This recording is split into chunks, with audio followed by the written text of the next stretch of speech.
actor negative role best short film ni गेजेरावनो जों होगोन best actor negative role ni award खौ जों होनि so नोंथांमोना स्क्रिनाव नायनो हागोन नमिनिखौ please play the nominee best actor negative role. The nominations for the best actor in negative role are दैसा बसुमतारी for देंखोनि मोदै मिथिखाया नामा नों आं मा खामानि मावदों खामानिखौ लानानै मावाबा मिथिगौ बिमा अब्लाबो बिस्थिरां बर' for इनाय नेहात रुवाथिखौनो साख्रि आवला बादि मोननानै लादों नामा नों रां गैयाब्ला मानो फोरोंदों बिजानावखौलाय आंनाव रुवाथि दोनहर आंनाव रुवाथि दोनहर जनालि बसुमतारी for दखरसे गोसोम जोमै दै गुदुंखौलाय मानो नांगौसै नाङा फाङालाय थैखान्थिखौनो एफा जोथोन लाबाय थायो राइदाव एन्ड जवेन for हामा बाबु ओरैबाय मा आदामोन नों ओरै थांगोन दा 2000 दे थांदो सिदा खोथा बुंदों आं नोंसिनो मानो फैसा होनांगौ थोद बुरबक बे आदाया खमसिन बावदों आं बा बारासिन बावगौमोन रिंखां बरगयारी for बिहामजो नांगौ ओइ गासिखौबो सेफार नोङो आंनिखौ मा सेग्रिया नोङो आं नोंनिखौ सेग्रि नोंसो सेग्रिदों आं नोंनिखौ सेग्रिदों आं माला सिया सेयाखै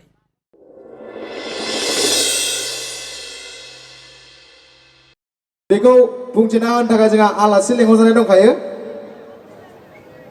कनकसा बर' गुवाहाटी सिटिसि बिसा प्रेसिडेन्ट सारखौ जौसांसिम फैनो थाखाय गुरैयै खावलायनाय जाबाय बिथांनि आखाइजोंनो जोंनि बे best actor in a negative रलखौ होगोन कनकसा बर' गुवाहाटी सिटिसि बिसा स'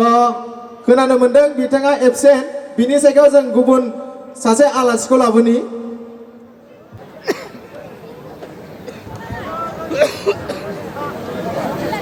सारानो जाहैबाय कनकसा बर'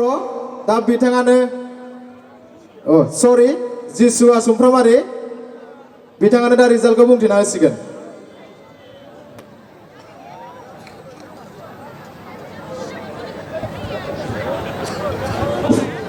गिबियावनो आं जोंनि कन्ट्राक्टर एसोसिएशननि जानानै आं रायजो राजा आइ आफा आरो जोंनि फिल्म प्रडाक्शननि गासैबो सोद्रोमानि गेजेराव आंनि अननाय आरो सिबिनायखौ जासिग्रोनाय जाबाय दा आङो माने जि प्राइज सेरेमनि बेखौ आं बुंथिनो थाखाय आखायाव लाबाय बेनो जाहैबाय उइनार बिस्थिराम बर' फिल्म इनाय बिस्थिराम बर' फिल्म इनायनिफ्राय मोनदों बिथाङा जौसांसिम फैनो थाखाय गुरै खावलायबाय बिथाङानो जाहैबाय 2021 नि बेस्ट एक्टर नेगेटिभ रल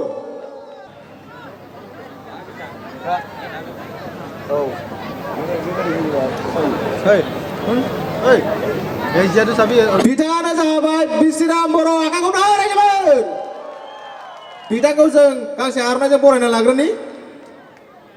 आखाइखौ गोबारैनो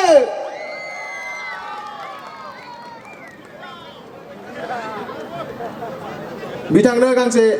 सार्टिफिकेट आरो ट्रफि गथायनाय जाबाय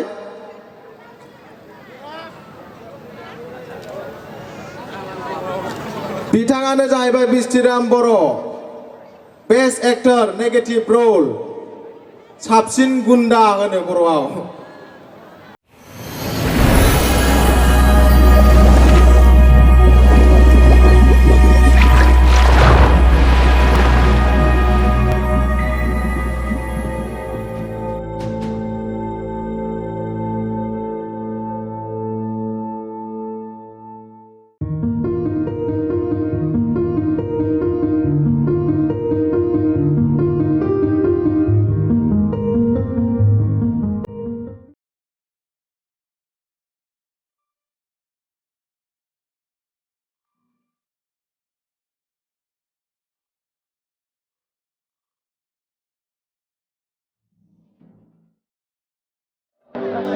दानिया जों मोनसे एवार्ड होबावनि बेनो जाहैबाय best actor in a comedy रल in a comedy role माने फेस्ला जाय बिथांमोना जोंखौ मिनिहोयो बेनि एवार्डखौ होनि so please play the nominee. The nominations for the Best Comedy Actor are Thazim Narzari for Bihamjo Nango,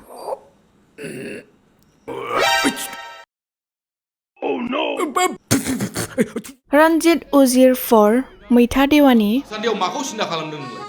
बे हिन्जाव फैनाय मानि लखियानो फैनाय Mijing Narzari for Ketli Oza,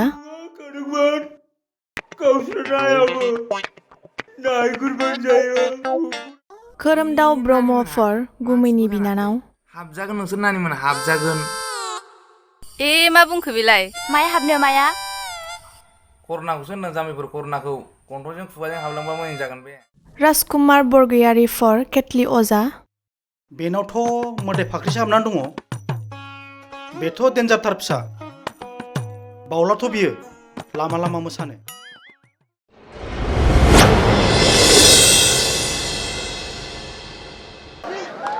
रायजोफोर बेनो जाहैबाय जोंनि best actor in a comedy रलनि नमिनिमोन स' बिथांमोननि गेजेराव जाय मोनो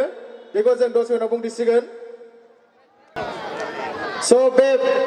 best actor in a comedy रलखौ होनो थाखाय बा नोंथांमोननि सिगाङाव बुंथिनो थाखाय जोंहा आलासि लेंहरनाय दंखायो मेडाम दंखायो जोंहा जायखौ जोङो देंखोनि रानि होननानै मिथियो मेडाम सुलेखा बसुमतारी मेडामखौ जोंनि जौसांसिम फैनो थाखाय गुरै खावलायबाय बिथाङानो जाहैबाय जोंनि बड' फिल्म इन्डास्ट्रिनि देंखोनि रानि मेडामखौ जौसांसिम फैनो थाखाय गुरै खावलायनाय जाबाय गावनि गोदै गारांजों मेथाइ रोजाबनानै एखम्बा जोंनि सुखु दुखुखौबो गोजानाव जानगारहोहरो मेडामा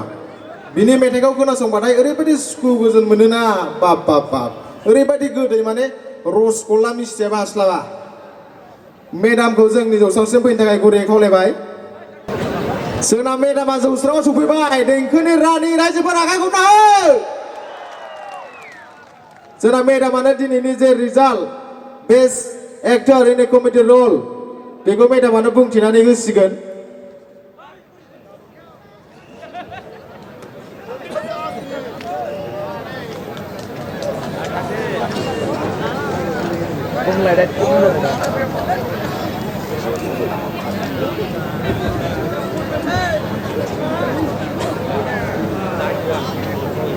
बेस्ट कमेडियाव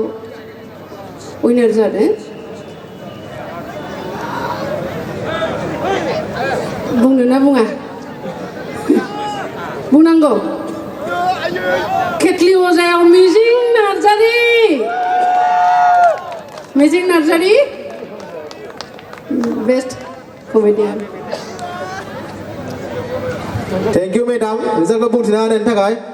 मिजिं नार्जारी बिथाङानो जाहैबाय जोंनि चिरां डिस्ट्रिक्ट बड' सिने आर्टिस्ट एस'सिएशननि प्रेसिडेन्ट डेन्जार कमेडि खालामो बिथाङा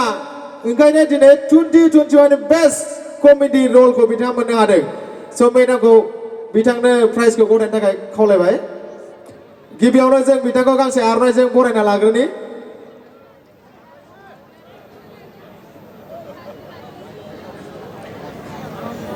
आखाइखौ नागारै जोबोर गोबारैनो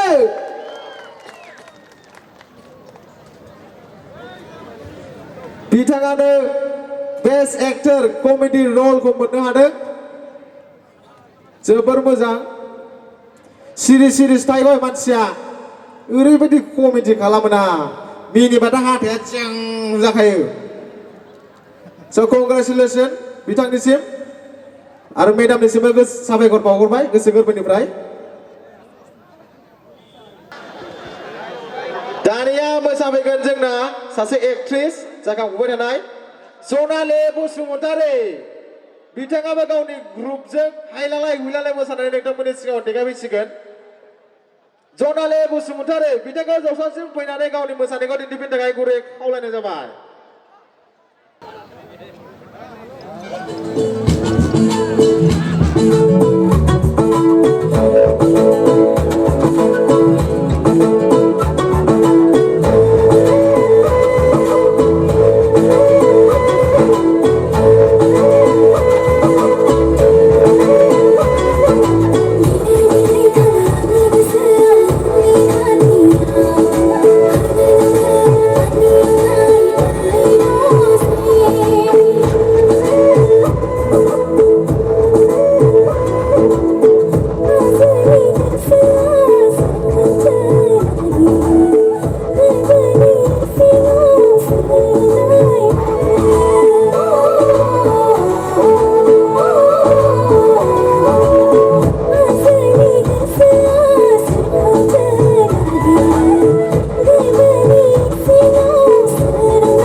आंहा तो रावबो गैया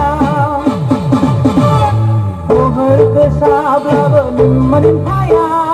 आंखौ नोंनो लाङा लाङा लाङा लाङा आंखौ नोंनो लाङा लाङा लाङा लाङा आंखौ नोंनो लाङा लाङा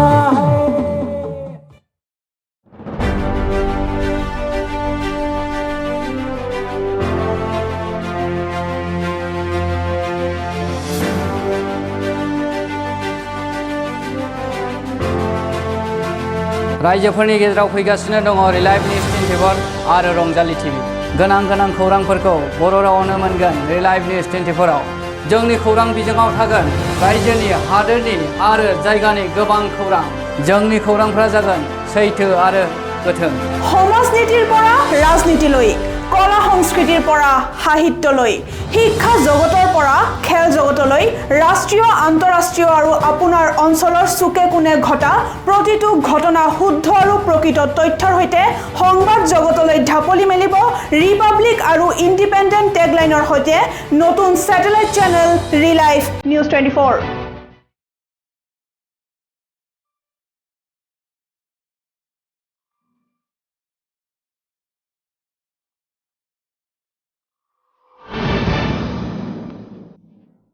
ৰিলাইভ নিউজ 24 আৰু ৰংজালী টিভিৰ সৈতে আমি অতি শীঘ্ৰেই আপোনাৰ কাষত লগতে কলা সংস্কৃতি আৰু দৰ্শকৰ মন চুই যোৱা মনোৰঞ্জনেৰে প্ৰতিগৰাকী দৰ্শকৰ হিয়াৰ আমঠু হিচাপে গঢ় লৈ এক নতুন চিন্তা ধাৰণাৰে আহি আছে ৰংজালী টিভি हारिमुआरि आरो रंजानाय बादायनायखौ नुनो मोनगोन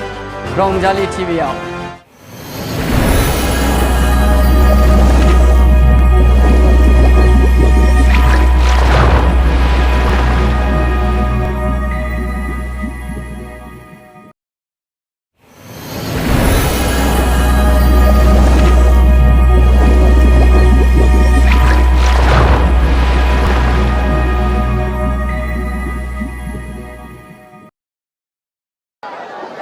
साबायखर थाबाय बिथांमोननिसिम द नेक्स्ट मोसाफैगोन मानव लाभलि ब्रह्म माल्टि टेलेन्टेड गाय फ्रम आवर बड' फिल्म इन्डास्ट्रि बिथाङा माल्टि टेलेन्टेडखौनो होननांसिगोन मानव लाभलि ब्रह्मखौ सासे करिय'ग्राफार मेकआप आर्टिस्ट डिजाइनार एक्टिंबो खालामो बिथाङा दा मोसाफैगोन मानव लाभलि ब्रह्म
नोंखौ नुना आगै सना गोसो आंनि गुलाय गुजाय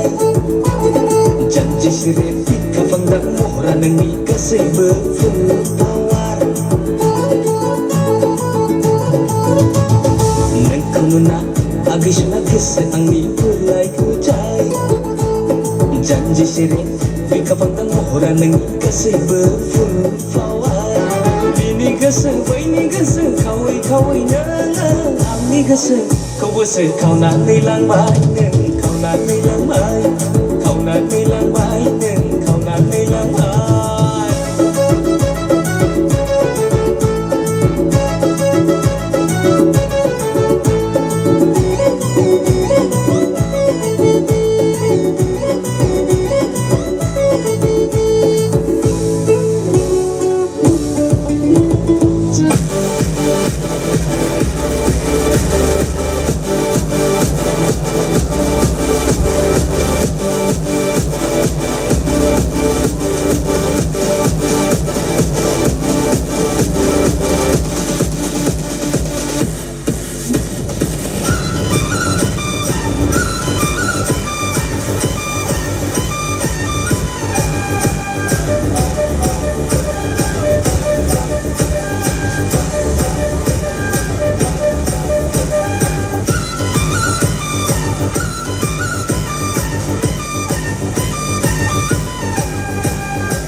Best Music Director. The nominations for the Best Music Director are Omar Bora for Sona Dadernaय,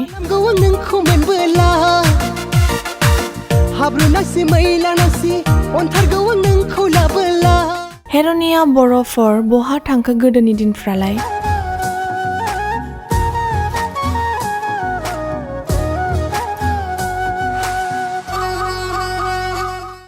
सोरांसा Basumatary for Dalmia Simenjang,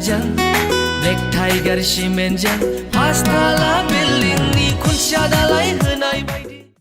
RK Fall for Raunोबो Dakinta,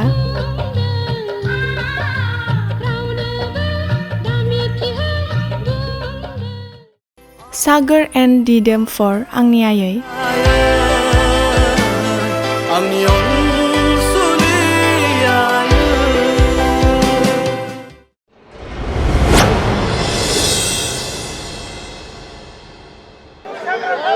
Best Music Director बे एवार्डखौ होनो थाखाय आङो जौस्राङाव लेंहरगोन मलिना बसुमतारी बिथांखौ जौस्राङाव गाखोफैनो थाखाय गुरै खावलायबाय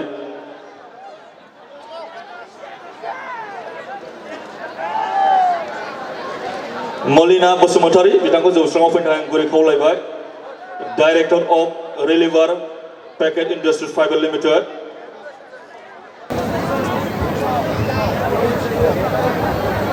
खुलुमबाय रायजोफोर उइनार RK4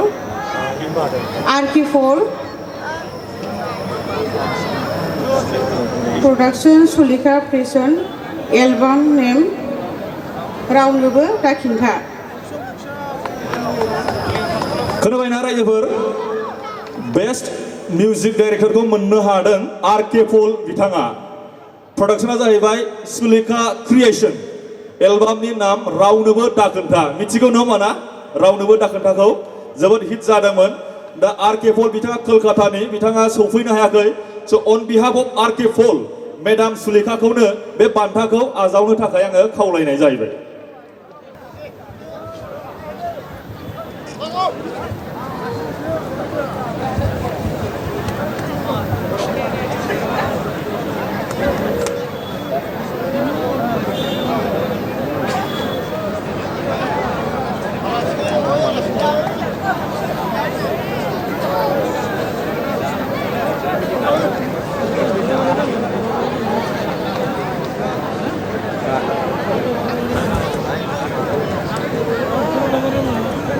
गोजोननाय थाबाय मेडामनिसिम बान्थाखौ होनायनि थाखाय दा बे समाव आङो आब' सुलेखाखौ बिथांनि सोमोन्दै फंनैसो बुंनो थाखाय खावलायनाय जाबाय गोजोन्थों आर के पाल सासे बेंगली मिउजिक एरेन्जार वेस्ट बेंगलनि बिथाङा थायो केलकातायाव बिथांनि फुरा मुङा जाहैबाय रामकृष्ण पाल गोबां समनिफ्रायनो जोंनि मेथाइफ्राव बिथाङा मिउजिक एरेन्ज खालामबोदों आं रोजाबनो मोनबोनाया गोबां आं दा सिगां माबाखौ गोसोखांनोनो हायासै गोबां आरो दंथारो बिथाङानो बांसिन खालामो गोदोनि केसेटफोरखौ नायोब्ला बिथांनि मुंखौनो बांसिन नुगोन केलकातायाव रेकर्डिं जानाय जुदि केसेट नोंथांमोनहा खोनासंदोंब्ला दा बिथांनि जानानै आं दिनै बे बान्थाखौ आजावबाय आं बिथांनिसिम मेसेज हरगोन गोजोन्थों थेंक इउ सै मेडामनिसिम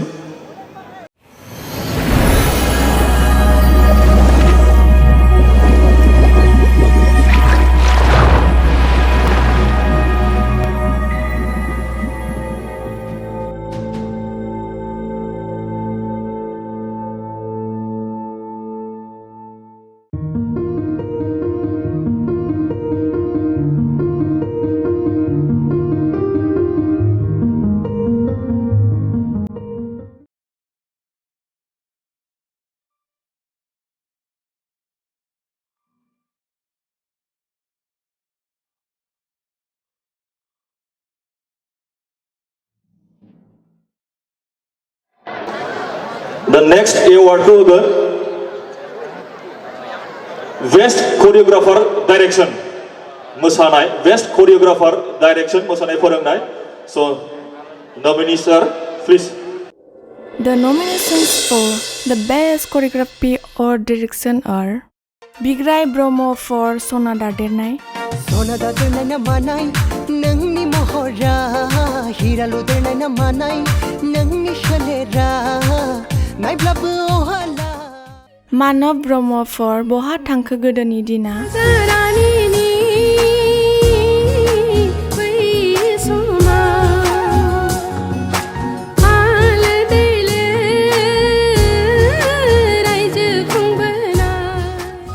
Bigrai Bosmatari for Bai Hajanau Songhor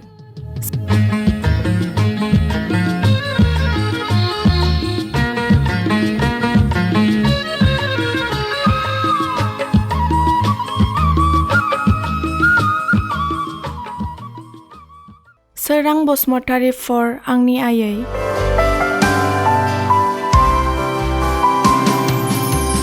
Lubunaiku ang jebla menamun Khudriyaman ang gabumun Purno Bosmatari for Love Love Love love bungai mani majaye Pyar pyar bungai mani majaye Love love bungai mani majaye Pyar pyar bungai mani majaye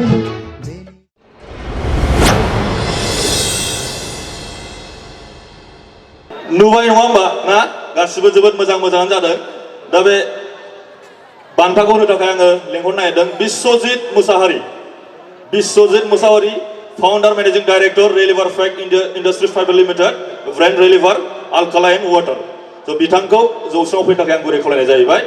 Biswajit Mushahary बिथाङा जोंनि स्पन्सरबो स' बिथांनि नामाव खनसे गोबारै आखाइ खबना हो रायजोफोर बिश्वजित मुसाहारि बिथाङा स्पन्सरबो खालामदों जोंनि बे प्रग्रामाव बिथाङा founder managing director Reliever fact industries private limited brand Reliever alkaline water स' sir please welcome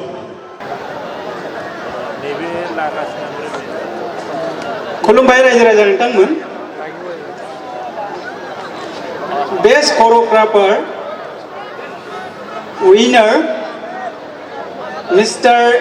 Manav Lovely Brahma album बहा थांखो production Sulekha creation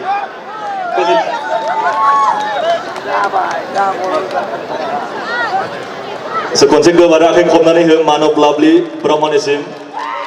He is one of the multi-talented guy from our Bodo film industry.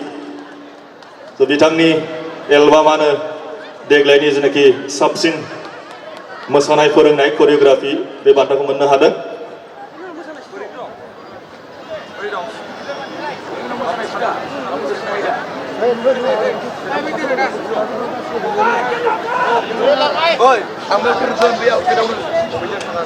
साबायखर थाबाय सारनिसिम. दा जोङो मोसानायाव फैफिनसै नङा होमबा?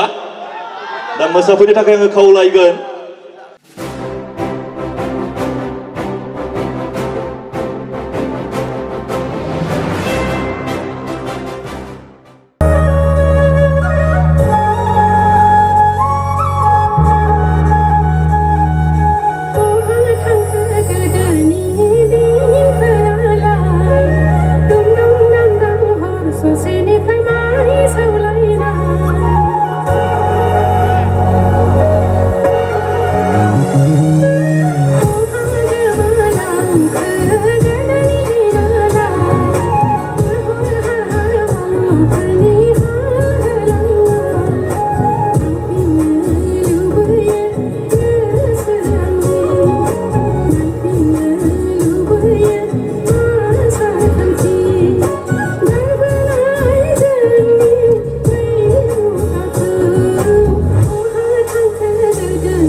झोंके आज मौसमों से रूठ गए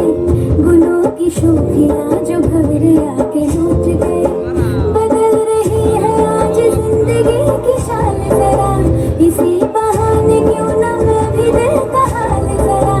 सवार लूं सवार लूं सवार लूं हवा के झोंके आज मौसमों से रूठ गए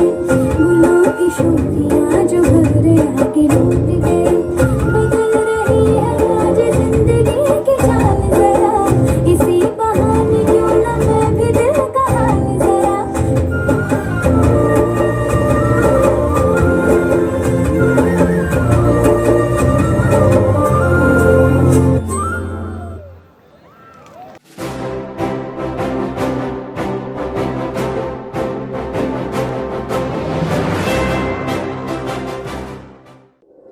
The nominations for the best direction are Moktang Bosmatari for Inai. आफा आदा उदाङा दुखु मोनलांबाय बे हरबानो जायोमोन ना आं मानो हरनो मालाया रोंगोन आं बेयाव फैसा हरनांगौ नामा थाइसेबो रां गैया आंनियाव नोंनावथ' ओरैनो बियाखैमोन ना आब'नि बिथोनखौसो बिदोंमोन मालाया रुवाथि थादों खस्थ' खालामदों बेहा न'आव थानानै आरामसे लेखा फरायनांगौ नामा Mijing Narzari for Somni Bidinti. मैया सानावसो मोजांमोन फिसाया हठात मा जाब्रबखो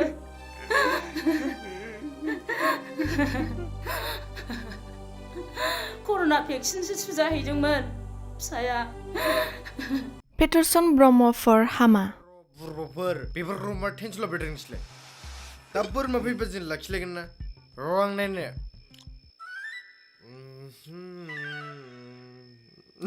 हेले माथो बेयानो फैगौ Mijing Narzari for Ketli Oza. बिलाय मा जाखो आयौ बिथ' आदा जाखबसो मा खालामखो नों बिखौलाय आंथ' बेखौ कारेन्ट फाहामनोसो लिंहरदोंमोन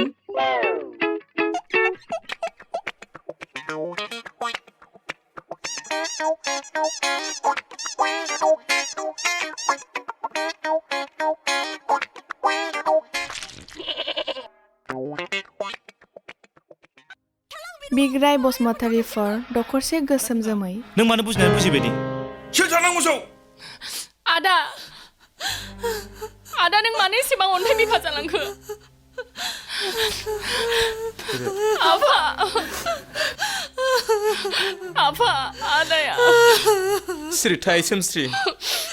नोमफाया थैनानै थाङाखैना दासिमबो खस्थ' मस्थ'यै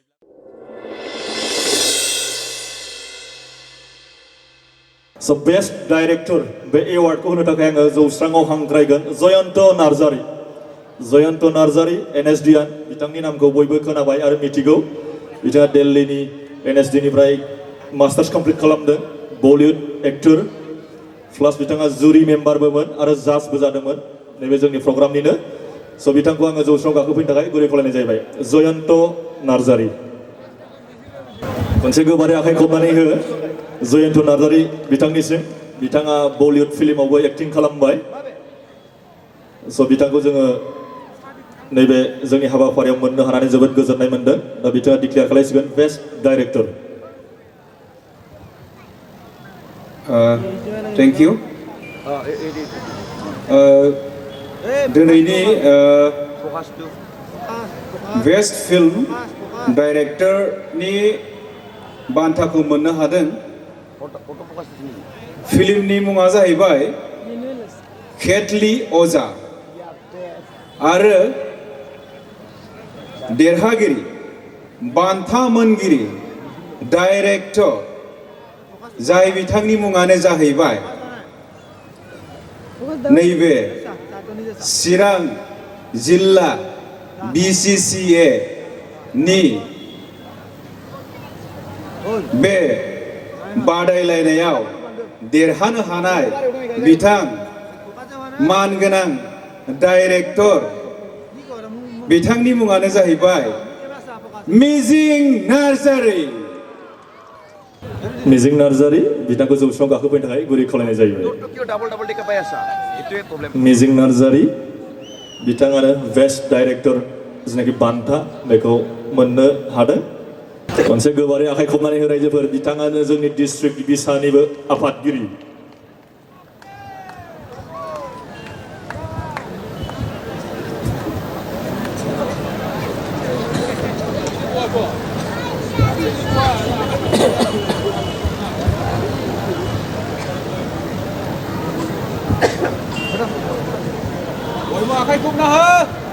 आखाइ खबनानै हो रायजोफोर बिथाङा बे हाबाफारिखौ जाफुंहोनायावबो गोबां बिहोमा दङ आफादगिरि हिसाबै गोजोननाय थाबाय बे बान्थाखौ हरनायनि थाखाय जयन्त नार्जारि बिथांनिसिम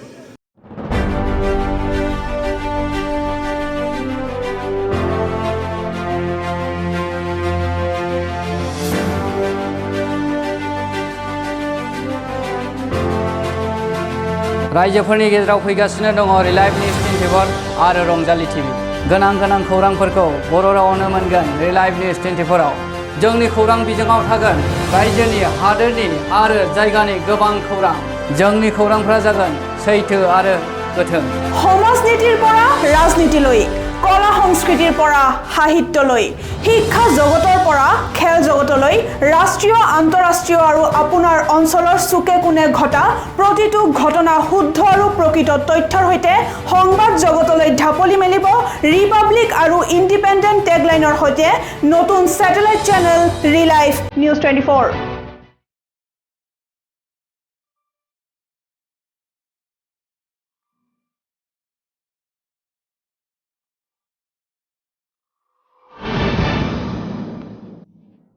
ৰিলাইভ নিউজ 24 আৰু ৰংজালী টিভিৰ সৈতে আমি অতি শীঘ্ৰেই আপোনাৰ কাষত লগতে কলা সংস্কৃতি আৰু দৰ্শকৰ মন চুই যোৱা মনোৰঞ্জনেৰে প্ৰতি গৰাকী দৰ্শকৰ হিয়াৰ আমঠু হিচাপে গঢ় লৈ এক নতুন চিন্তা ধাৰণাৰে আহি আছে ৰংজালী টিভি हारिमुआरि आरो रंजानाय बाजानायखौ नुनो मोनगोन रंजाली टिभिआव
नजरों से दूर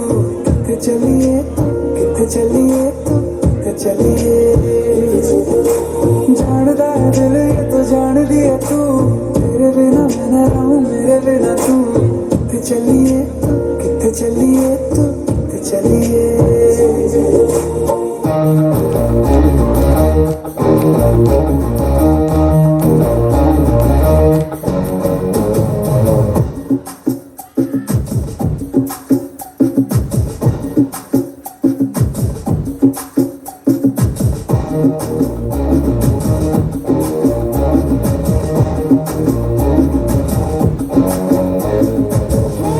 ये गोली सोडा ले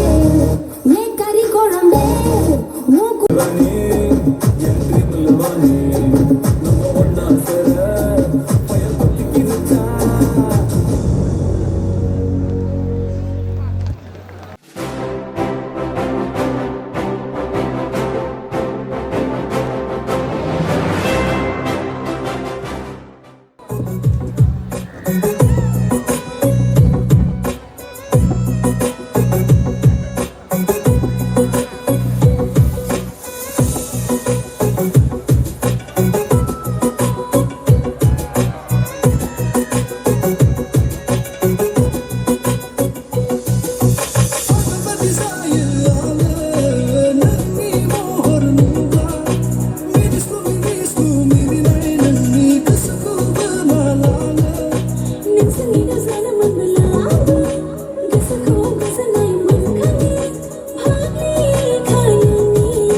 सिंगोलै थानो सिख्लाफोर नायथिं नायथिङैनो गोसोखौ कन्ट्रलाव दोनो बैथिं बेरायलाय बैथिं नायलाय बेयावनो नों आंखौ माबासो गारबाय गोसोआ आंना दानाबा दानाबा दानाबा आं कन्ट्रल जालायलांबाय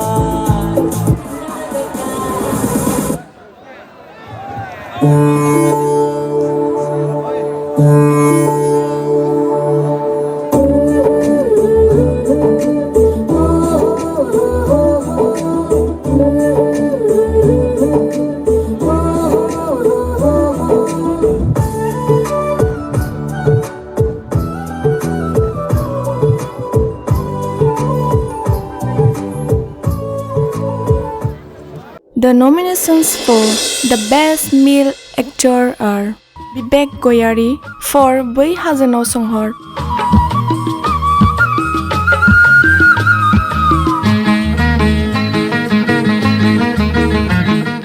Serang Bosmotari for Angni Ayai,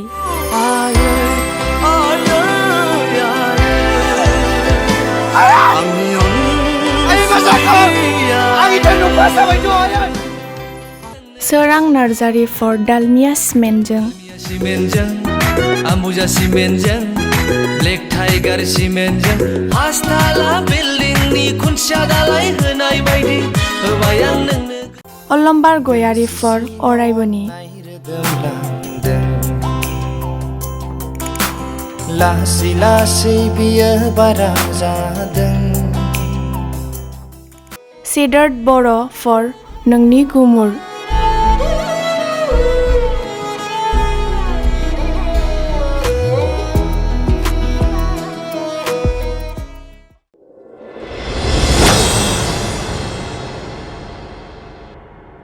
Senubai nomor Best Actor Male ni nominis ko, tapi bantah ko hophanya tak yang kaulai horgan Omar Narzari Senior Actor. Da bitangko ngejauh serang open takai gure kaulai honai jaibai. Gambaran bawayo minsigo, da be समाव जोङो bitangko गांसे आर'नाइजों बरायग्रोनानै लानो नागिरदों बान्था होनायनि सिगां आर'नाइजों बरायग्रोनो नागिरदों सोफैदो आर'नाइखौ बिदानाव बिथाङा आलायारननिफ्राय लानानै गोबां फिल्मफोराव एक्टिं खालामबोबाय दासिमबो खालामबाय थायो दा बे समाव आङो अमर नार्जारी बिथांखौ बेस्ट एक्टर मेलनि जेनाखि उइनार बेखौ डिक्लेयार खालामनो थाखाय खावलायनाय जाबाय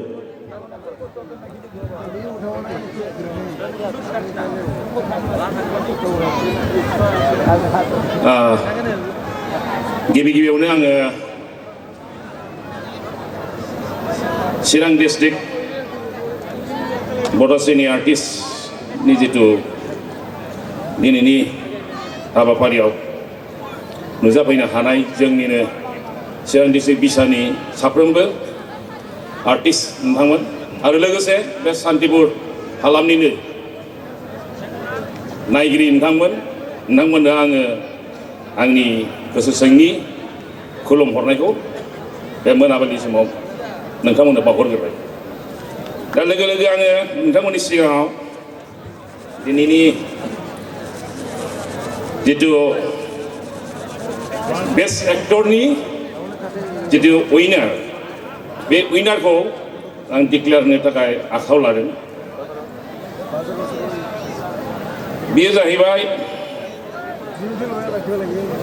एलबामनि नामा जाहैबाय आंनि आयै प्रडाक्शना जाहैबाय एसपि सिने प्रडाक्शन दा सोरखौबा नोंथांमोना सोर जागोन बियो बेस्ट एक्टरा okay you're right Serang Bosmotari please come here Serang Bosmotari दा खोनाबाय नङा होमबा बेस्ट एक्टर मेल बे बान्थाखौ मोननो हादों जोंहा सोरां बसुमतारी फंबाया आरो बे बान्थाखौ गथायनो थाखाय आङो अमर नार्जारी बिथांखौ खावलायनाय जाहैबाय केमेरायानो माबा जाया गोमोआ मोनसेल' आंनो खोन्थालांनो मोनथाम दं मोनथामल' नङा गोजोननाय थाबाय अमर नार्जारि बिथांनिसिम दा next category best actor female so nominees are please. The nominations for the best female actor are Rinkumoni Narzari for Boha Tangka Godoni Dinalai,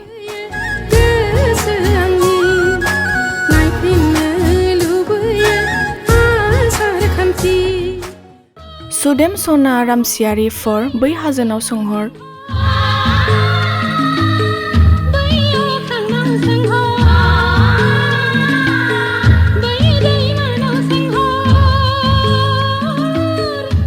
Daimu Boro for Oraibani,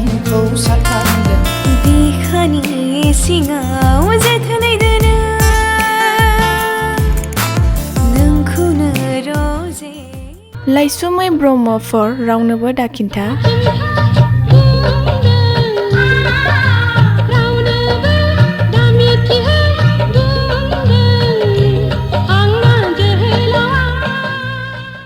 Monalisa Hazuari for Ande Jaya Mohor,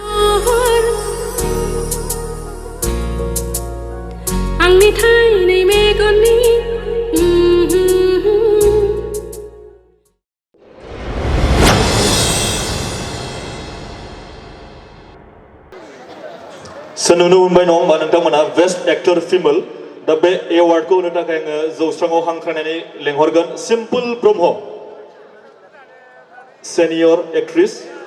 simple Brahma बिथांखौ जौस्राङाव गाखोफोनो थाखाय आङो गुरै खावलायनाय जाहैबाय खनसे आखाइ खबनानै हो रायजोफोर सिम्पोल ब्रह्म बिथाङा बर'नि गिबिसिन जेनाखि आंनि गोसोनि गोदै राव एलबाम बे एलबामाव मोसादोंमोन सनाय होनबाबो मिथियो बेखौ 100% रं 100% बिथाङा सनाय मुङै एक्टिं खालामदोंमोन दा बिथांखौ दिनैनि बे बेस्ट एक्टर फिमेलखौ बुंथिनो थाखाय आङो खावलायनाय जाहैबाय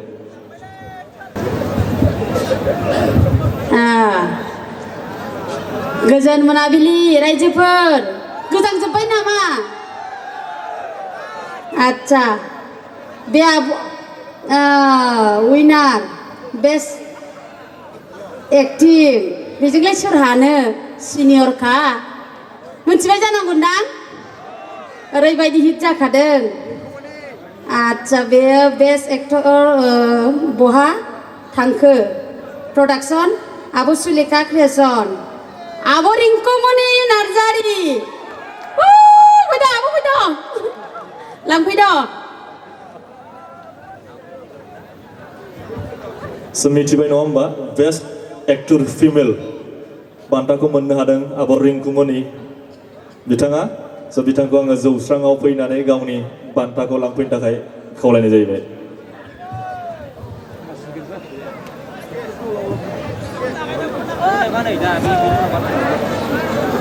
रिंकुमनि बसुमतारी बिथाङाबो बर'नि फार्स्ट एलबाम आंनि गोसोनि गोदै राव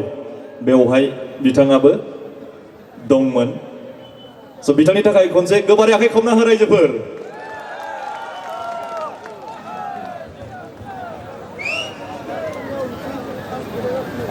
दानो थांथ'ना रायजोफोर बे जोबनानै बान्था राननाय जोबनाय लोगो लोगो कालसारफोर दंबावो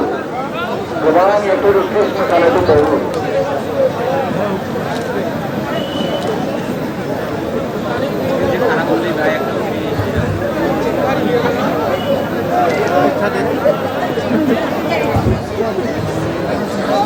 साबायखर थाबाय मेडामनिसिम बान्थाखौ हरनायनि थाखाय दा जोङो फैफिनगोन मोसानायाव फैफिनसिगोन रायजोफोर दा मोसाफैनो थाखाय आङो खावलायगोन जोंनि सानै इयं डासिं हेन्डसाम जनि आरो बिजु बिथांमोनखौ मोसाफैनो थाखाय आङो गुरैयै खावलायनाय जाहैबाय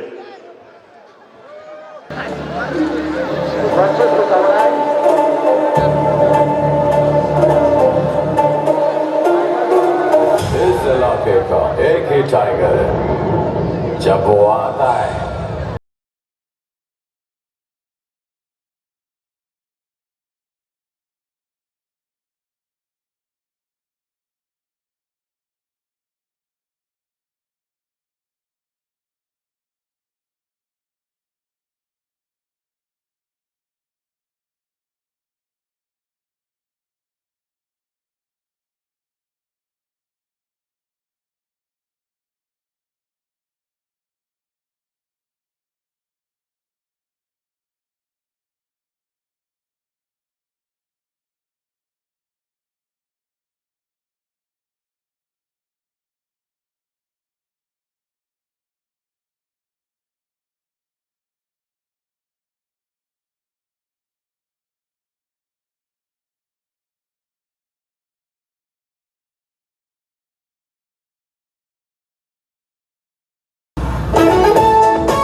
मोसाहां रुंबां खानाय लानानै आंनि गोसोखौ खावना लांबाय नों आंनि गोसोखौ बोना लांबाय नों असरा नोंनि थिखा असरा नों खिन्थाखा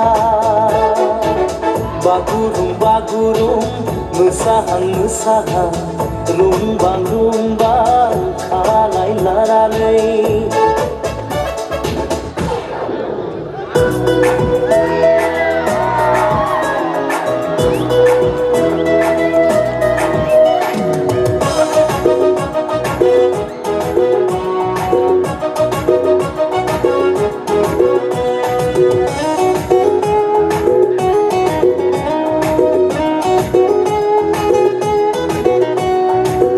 시멘장 아무자 시멘장 넥타이가 시멘장 파스타라 빌링니 콘샤다라이 그나이 바이디 너바양 내 그스코 셔나 너바양 내 그스코 달미야 시멘장 아무자 시멘장 넥타이가 시멘장 파스타라 빌링니 콘샤다라이 그나이 바이디 너바양 내 그스코 kebayang negeseku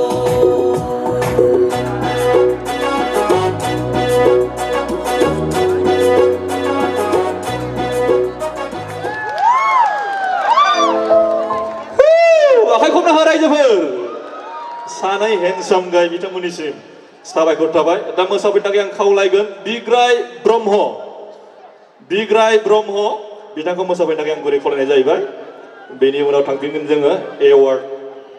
हाबाफारियाव दा मोसाफैनो थाखाय आं खावलायगोन बिग्राय ब्रह्म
झुका नहीं हाँ मैं हूँ उस देश का बैठ के ले नजारा इस ट्रेबल और बेस का चलू ये चलू ढाई ढाई चाल मैं खेल मेरा होगा ये देख लंबी रेस का कैसे है मैं कभी झुकाऊंगा तुझे मिट्टी कर दूंगा या फिर मिट्टी में मिल जाऊंगा टोपी का हाथ मैं वो करके दिखाऊंगा इंडिया से हूँ खाली हाथ नहीं जाऊंगा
The nominations for the Best Male Actor are Unsumai Bosmatari for Somni Bidinti, सोरखौना सोरनि फिसाजो तोय बुरबक बेबायदि जमा जमा थाना हालै फरायना बारदेरो Manav Brahma for Dokorse Gosom Jamai, बियो जाबाय दख'ना सिनि खांखमा आरो मैनाथि गरानिनि मुसखासो Joanne Brahma for Ketli Oza, लिंहरनाय बेथ' मोजां आखल नङालै बे हिनजावनि जातखौ Bimbar Bosmatari for Inai, आरो बोरैबाफोर जुदि आंनि हाबाया बेजों जायाब्ला आं बे जोनोमाव हाबाखौनो जाया Ranjit Uzir for Mitha Diwani, जाखायो बानायसो बेफोरबायदि उसुबिदाया बयनावबो जाखायो फिसा हिनजाव थाबाय जेब्ला बिजामादैखौथ' नागिरखानांगोन बानायसो नङा होनबा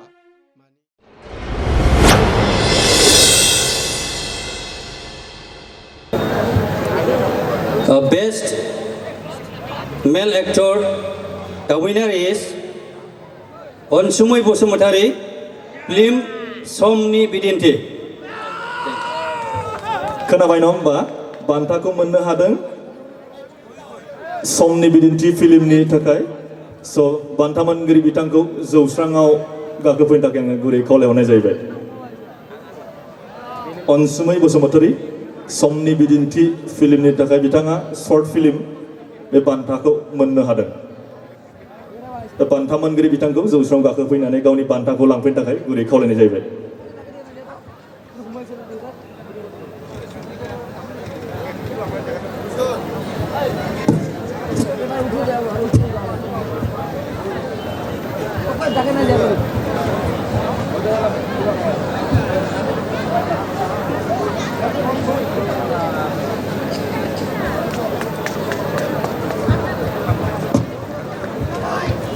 साबायखर थाबाय सारनिसिम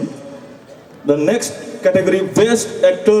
Female in Short Film nomination. The nominations for the Best Actor Female are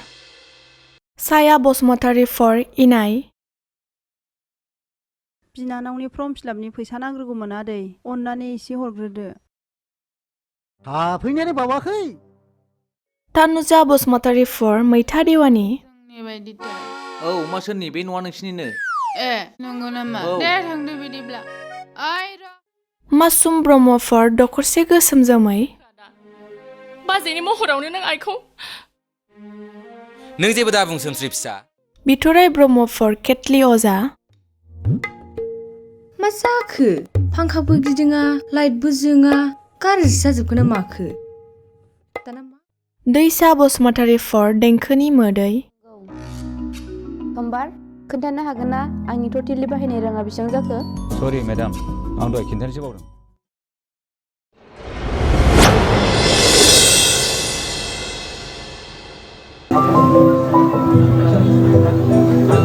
So nomination जोबनानै थांबाय नङा होमबा Best Actor Female in Short Film दा बे बान्थाखौ होनो थाखाय आङो हांख्रायनानै लाबोगोन बिरसिं बसुमतारी जुमरा देवानि बेनो जाबाय मासुम ब्रह्म बिथाङा फिल्मा जाबाय दखरसे गोसोम जोमै शर्ट फिल्मनि बेस्ट एक्टर फिमेलनि बान्थाखौ मोननो हादों मासुम ब्रह्म बिथाङा दहायनिफ्रायनो एंकारबो खालामदोंमोन स' बिथाङानो बेस्ट जिनाखि female actor in short movie बेखौ मोननो हादों स' बिथांनिसिम कंग्रेचुलेसन होबाय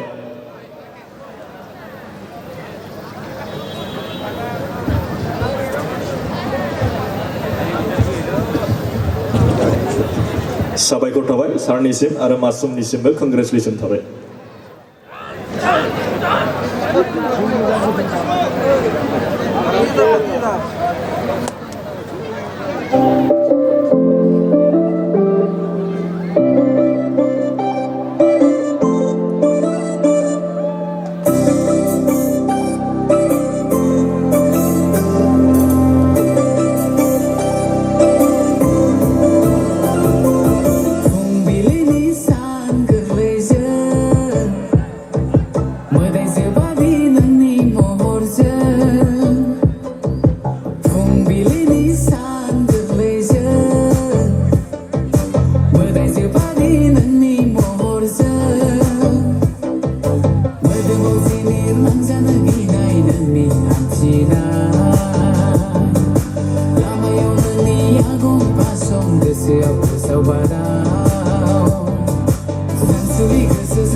Samay na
The nominations for the Best Singer Male are Nippu Bosmatari and Tazim Narzari for Hello Zaro, Gautam Bromo for Raunawa Dakinta,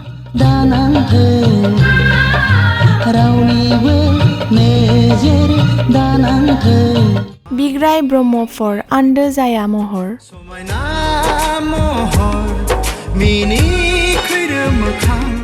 KD Sorgayari for Angni Ayai,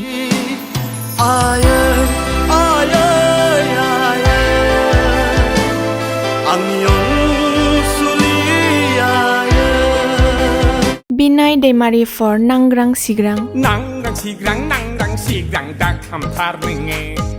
Gesyang ni mana ba yang kwang segare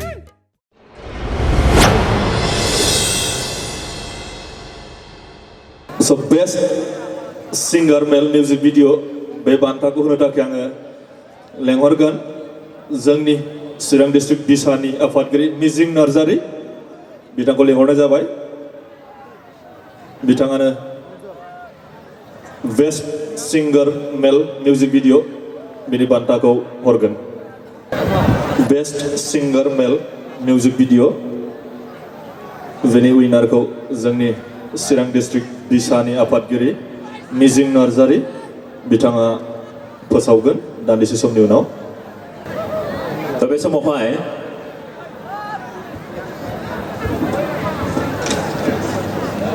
best सिंगार मेल बे एवार्डनि जाय बिथाङा winner जादों बिथांनि मुंखौ गाबज्रिनो थाखाय आंखौ खावलायनानै आं गसंदों थ' बे समावहाय आङो जाय बिथाङा बे बान्थाखौ मोननो हादों बिनि मुंखौ गाबज्रिहरनोसै दा बिथाङानो जाहैबाय केडि सरगयारि एलबामनि मुङा जाहैबाय आंनि आयै प्रडाक्शन नेम एसबी सिने फिल्म प्रडाक्शन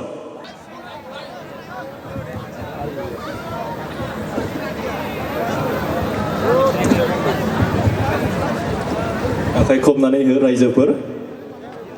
बिथाङा अन बिहाफ अफ केडि सरगयारि बान्थाखौ आजावदों लाइट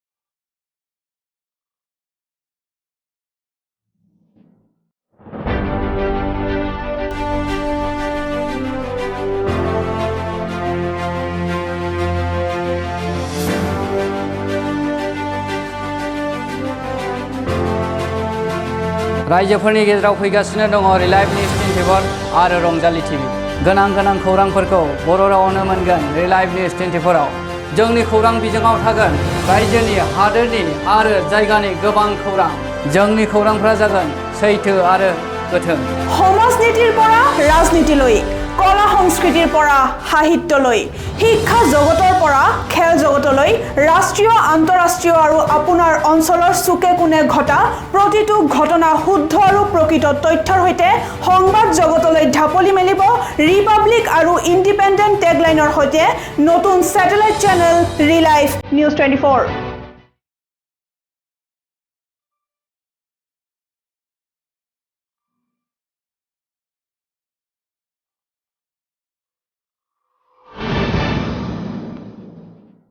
ৰিলাইভ নিউজ 24 আৰু ৰংজালী টিভিৰ সৈতে আমি অতি শীঘ্ৰেই আপোনাৰ কাষত লগতে কলা সংস্কৃতি আৰু দৰ্শকৰ মন চুই যোৱা মনোৰঞ্জনেৰে প্ৰতি গৰাকী দৰ্শকৰ হিয়াৰ আমঠু হিচাপে গঢ়লৈ এক নতুন চিন্তা ধাৰণাৰে আহি আছে ৰংজালী টিভি हारिमुआरि आरो रंजानाय बादायनायखौ नुनो मोनगोन